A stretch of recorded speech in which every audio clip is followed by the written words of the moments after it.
Book of Heaven, Volume 4. 2nd to the 15th of September 1901. Page 84 to 91. September 2, 1901. Only through the cross will the Church reacquire her full vigor. Condition of the present society.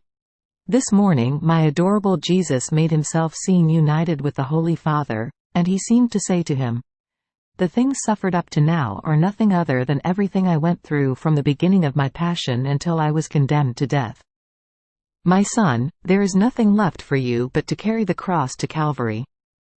As he was saying this, it seemed that blessed Jesus took the cross and placed it upon the shoulders of the Holy Father, helping him to carry it himself. While doing this, he added, "My Church seems to be dying, especially with regard to the social conditions, which anxiously wait for the cry of death. But, courage, my son! After you have reached the top of the mountain, as the cross is lifted up, all will be shaken, and the Church will lay down her aspect of a dying one, and will reacquire her full vigor.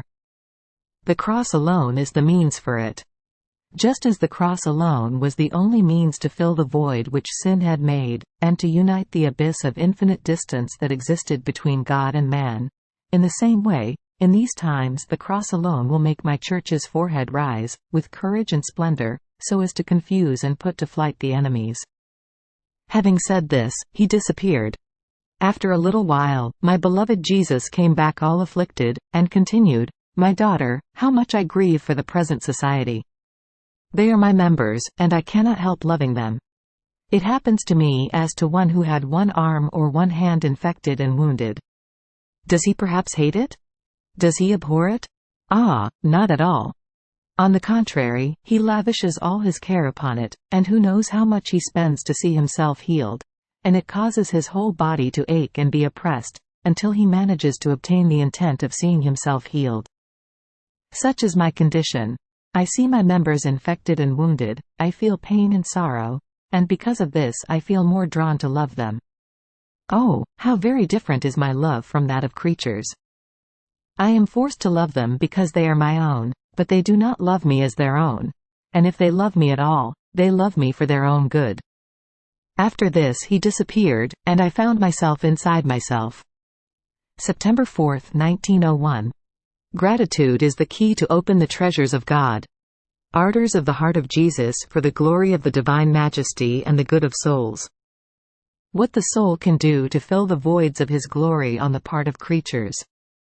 As my adorable Jesus continued to come, this morning, as I saw him, I felt such a yearning to ask him whether he had forgiven my sins. So I said to him, "My sweet love, how I yearn to hear from your lips whether you have forgiven my many sins." Jesus drew close to my ear, and with his gaze he seemed to scrutinize all of my interior, and he told me, "Everything is forgiven, and I remit them. There is nothing left in you but a few defects committed by you in passing, without realizing it, and I remit those as well." After this, it seemed that Jesus placed himself behind my shoulders, and touching my back with his hand, he fortified it thoroughly. Who can say what I felt at that touch? I can only say that I felt a refreshing fire, a purity united to a fortitude. Then, after he touched my back, I prayed him to do the same to my heart, and Jesus, to content me, condescended. Afterwards, it seemed to me as if blessed Jesus was tired because of me, and I said to him, "My sweet life, you are tired because of me, aren't you?" And he, "Yes, at least be grateful for the graces I am giving you, because gratitude is the key to be able to open as one pleases the treasures that God contains. Know, however, that what I did to you will serve to preserve you from corruption, to strengthen you, and to dispose your soul and body for the eternal glory." After this, he seemed to transport me outside of myself, and he made me see the multitude of the peoples, and the good which they can do, but do not, and therefore the glory which God must receive, but does not. All afflicted, Jesus added, "My beloved, my heart burns for the honor of my glory and the good of souls. For each good they omit, my glory and their souls receive a void. Even if they do no evil, by not doing the good they could do, they are like those empty rooms which, though beautiful, contain nothing to be admired, nothing which strikes one's gaze, and therefore their owner receives no glory. If then they do one good and neglect another, they are like those rooms all vacated, in which one can see just a few objects, with no order. My beloved, come and take part in these pains, in the ardors which my heart feels for the glory of the divine majesty and the good of souls, and try to fill these voids of my glory. You can do this by letting not a single moment of your life pass without being united to my life. That is, in all your actions, be they prayer or suffering, rest or work, silence or conversation, sadness or joy, and even in the food you take. In sum, in everything that may happen to you, you will place the intention of giving me all the glory which others should give me in that action, and of making up for the good they should do, but do not, intending to repeat this intention for as much glory as I do not receive, and for as much good as they omit. If you do this, you will somehow fill the void of the glory which I must receive from creatures, and my heart will feel a refreshment in my ardors, and from this refreshment rivulets of grace will flow for the good of mortals, which will infuse in them more fortitude to do good. After this, I found myself inside myself. September 5, 1901. True love makes up for everything. As my beloved Jesus came back, I felt almost a fear of not corresponding to the graces that the Lord gives me, as those words which He has said to me before, "At least be grateful," had remained impressed in me. Seeing me with this fear, He told me, "My daughter, courage, do not fear. Love will make up for everything. Besides, since you have set your will of truly doing what I want, even if sometimes you should fail, I will make up for you, therefore, do not fear. Know, however, that true love is ingenious, and true ingenuity reaches everything. More so, when in the soul there is a love that grieves for the pains of the beloved as if they were its own, and a love that reaches the point of taking upon itself the sufferings which the beloved should suffer, which is the most heroic love, and which resembles my own love, as it is very difficult to find one who lays down his own flesh. So, if in all of yourself there is nothing but love, if you do not satisfy me in one way you will do it in another. Even more, if you are in possession of these three loves, it will happen to me as to that person who is insulted, offended with all sorts of outrages by everyone, but among many, there is one who loves him, compassionates him, repays him for all. What does he do? He fixes his eyes on his beloved, and finding his recompense, he forgets all the offenses, and gives favors and graces to the very offenders. September 9, 1901. Effectiveness of the intentions. This morning my adorable Jesus was not coming.